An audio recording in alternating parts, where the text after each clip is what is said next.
Cine yapamaz ya kuncu sana que rais kas.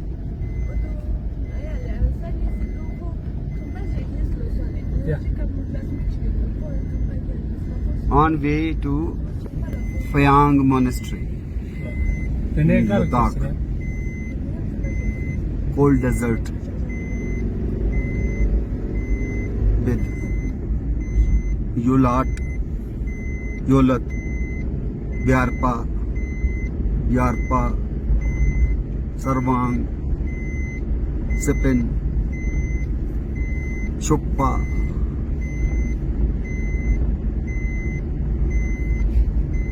vegetation, rugged mountains,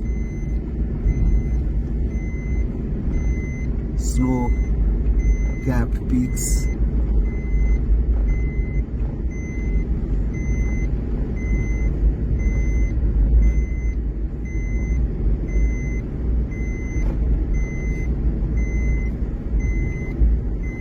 on Vidyarthi day, my visit to Phayang Monastery to understand the religious context and lifestyle of ethnic communities. Language is Ladakhi. You find monasteries, the manis, and the carved sacred stones, written lines, Om Mane Padme Hum.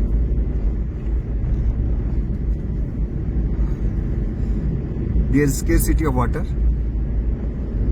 On my right side you see the poplars, then you have sea buckthorn bushes laden with fruits.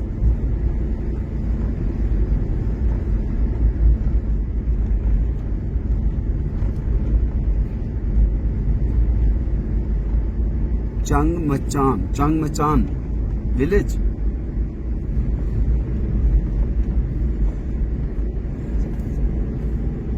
Phayang, basically this is a Phayang village. Muslim community also resides here. So we see mosque also and monastery also.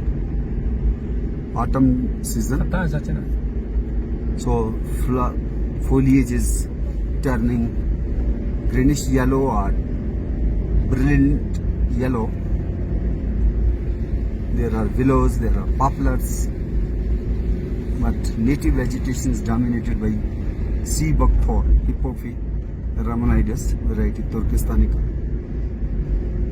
which yields the layberry juice.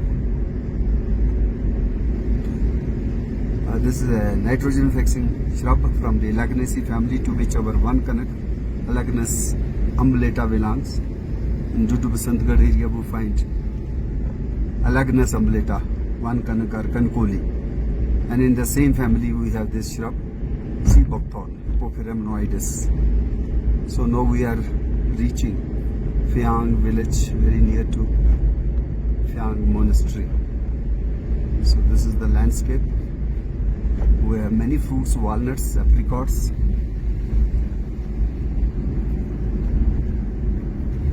willows, poplars. Willows are have the local names. The wild one are Brokchang, introduced one like Salix alba, Malchang, then Salix tetrasperma as Selchang, then Salix sclerophylla as Brokchang.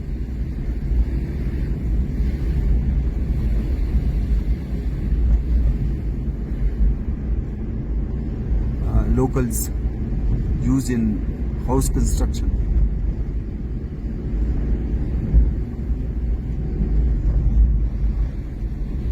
We have Ribes alpestris, Ribes orientate.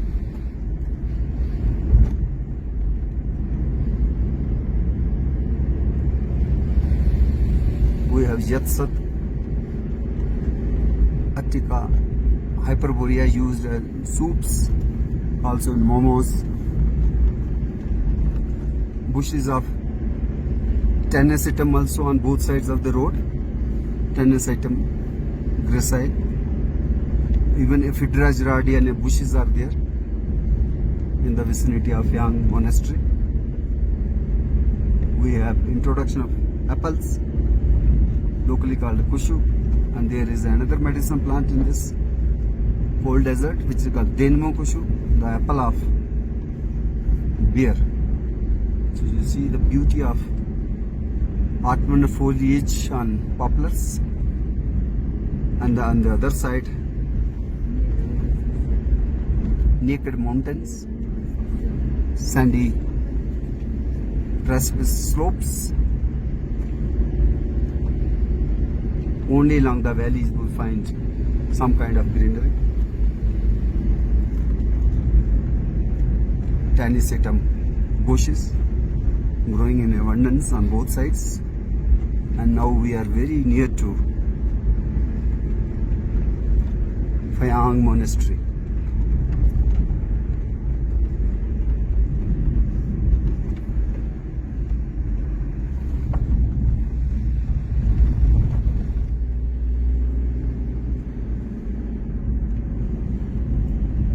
Hamis festival is very famous, which is celebrated in the month of June, summertime.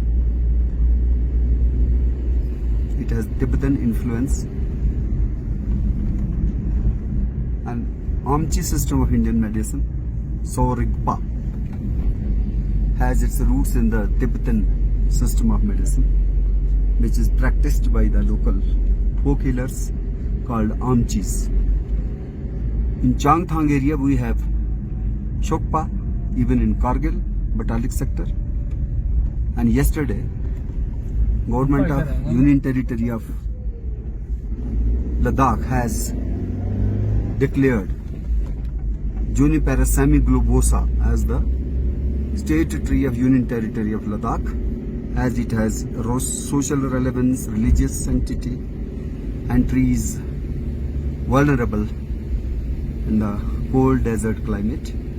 So we are climbing up towards the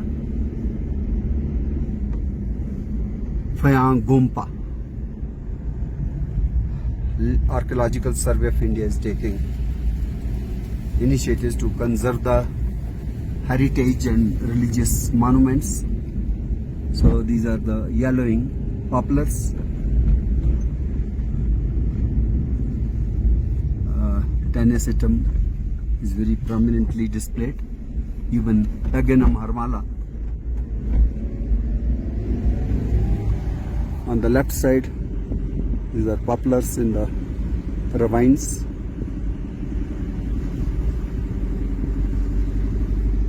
And the yellowing of poplars is quite fascinating to the devotees. So now we have almost reached at the base of religious Phayang Gompa or Phayang Monastery. Location, cold desert of Ladakh. It is a Nimu village, and we see the autumnal tints all around, and even the myric area, Germanica, locally called as Umbu or Humbu. So it has become brilliant pink red, salmon red. We have the wild rose Sia Marpo, also Rosa babiana, and then we have the poplars, Yulat, and then also Layberry, sea buckthorn, Sarbang, beside this mountain brook. But here I have come across one of the unique tree which has the fruits, very large fruits, bear-like fruits. In fact, this is not bear, this is oleaster. In Dudu Basantgad area of Ramnagar, Forest Division, or in Rajouri Poonch, or even in Kashmir, we find it's another species which is called as one kanak or kankoli, that is Alagnus umbellata. But this is another Alagnus which is unique to the landscape of Ladakh. It is held sacred. Its flowers are yellowish, golden yellow. They are put in monasteries. because they are quite fragrant, and fruit size is quite large. In our Elagnus umbellata, fruit size is just equal to the grain of a wheat, Triticum estivum. But here, this is quite large, like Jejefus jujuba. And this in Ladakhi language is called as Serching or Sesing. That is a Ladakhi name, and botanically it is called as Elagnus hortensis. So these are the fruits, these are edible, and on maturity they will turn pink red. At that time one can consume. Even now I tasted today. It is not fully mature, but still it was edible. And the leaves are having the silvery appearance, more silvery appearance under surface. And upper surface is greenish. And you see this particular tree. This is the Elagnus hortensis. There are fruits also which are eaten by wildlife also, especially the birds, the finches. So this unique location which I am exploring has added to my knowledge and some new taxa which I saw in monastery. Today I am seeing in nature, growing beside the stream.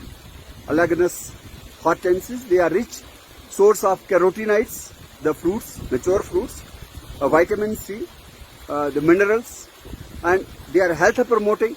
So I wonder if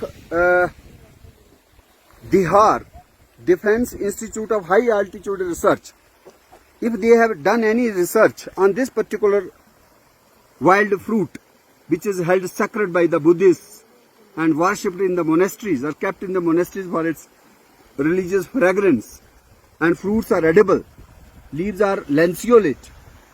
So I think this particular plant need further crop improvement, fruit improvement. So already it has very good size as compared to our Elagnus umbellata which we find in Jammu region. So this hortensis, Elagnus hortensis is very useful and very, I think, unique to the landscape of cold desert of Ladakh, and it need to be further multiplied, propagated, and added. Even causerie, Indian Council of Agriculture Research, Central Zone, Arid Zone, causerie is a Central Arid Zone Research Institute. That head office is in Jodhpur, Rajasthan, but regional research center at Stakna near Leh. I think they need to focus on Elagnus hortensis. As this particular species is declining, it's very unique and very, I think sometimes you find these trees are not that common. It's a rare tree species, acclimatized, adapted to the xeric environment of cold desert of Ladakh.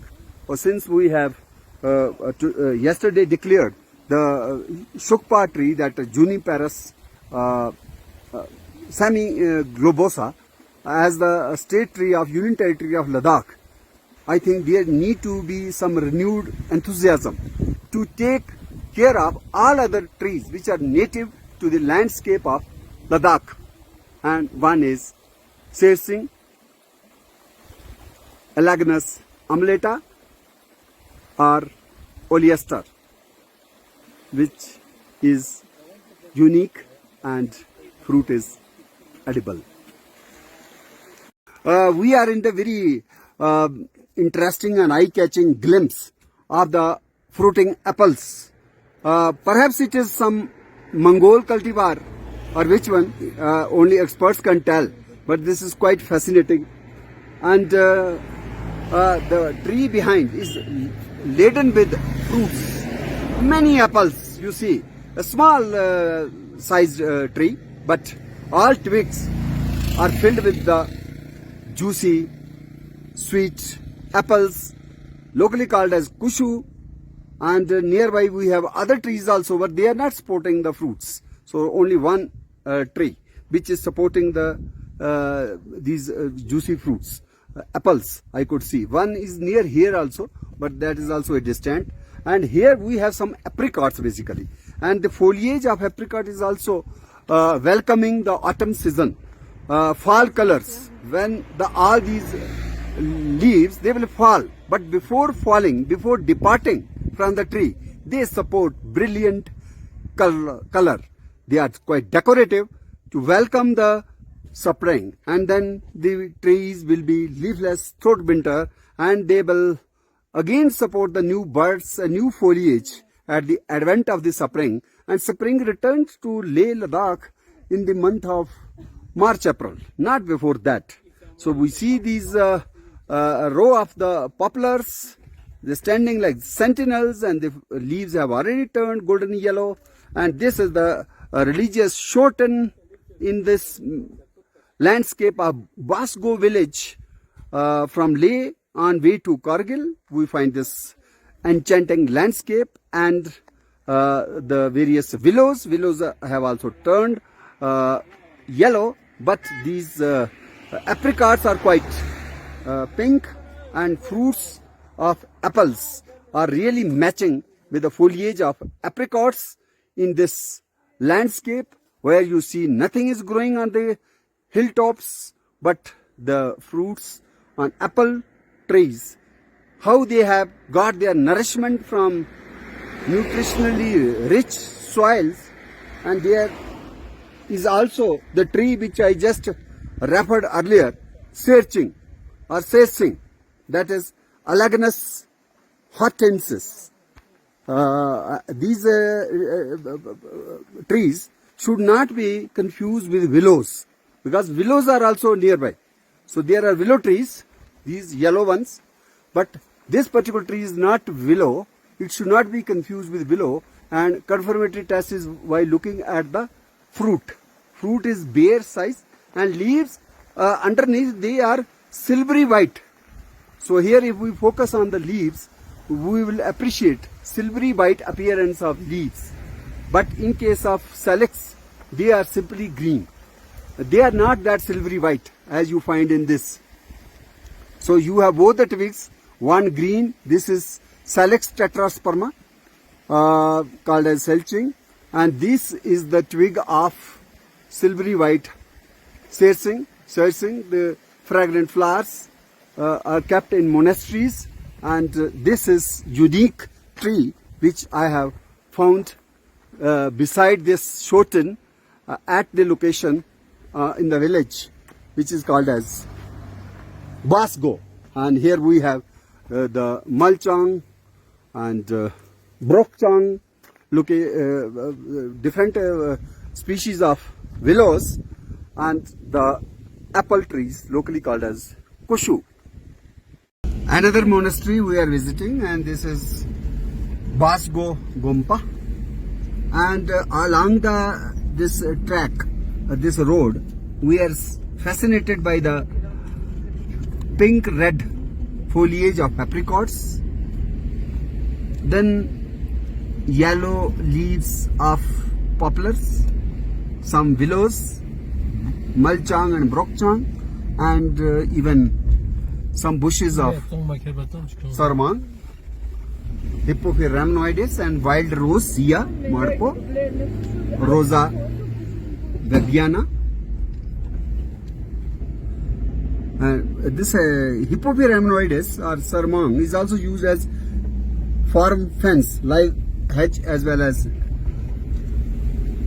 brushwood for protecting the farmlands. And now we are crossing a small bridge, rivulet, and across we are seeing the bushes laden with fruits of Hippophae rhamnoides. See, these are the bushes. This is the bush of, and far away we are seeing the snow-capped mountain peaks. On left side, almost naked hillock, just Jabaris. And now we are approaching the Basgo Gompa. Mostly I have seen the monasteries and Gompas, they are located at the summit of the hillocks. So you have very good view if you view the valley from any Gompa or monastery. It may be a Tekse monastery, or it may be Phayang monastery, or it may be a Vasgo monastery, even Alchi monastery. So you see the shortens and these rugged, precipitous, naked hillocks, summits. That is the location where one can meditate without any disturbance, peaceful environment to meditate, and it is a unique landscape of cold desert of Ladakh, where we see these greenery are the autumnal tints along the valleys, brooks and streams, whereas monasteries perched on the hilltops are in the middle of those hills, mountains. And this is the Basgo Gompa. We have just reached, and this is a cloudy day today. Blue sky, but some clouds are also there. And see the land formations, they are also very, geology is very unique and peculiar to the cold deserts, where you have less precipitation, less snowfall. So only poplars, willows, wild roses, then hombu, Myricaria, Germanica, they grow, and some herbs like sipin, Paganum harmala, shangsho, Lepidum latifolium, like that. So now we have reached the unique Gompa called as the Basgo Gompa.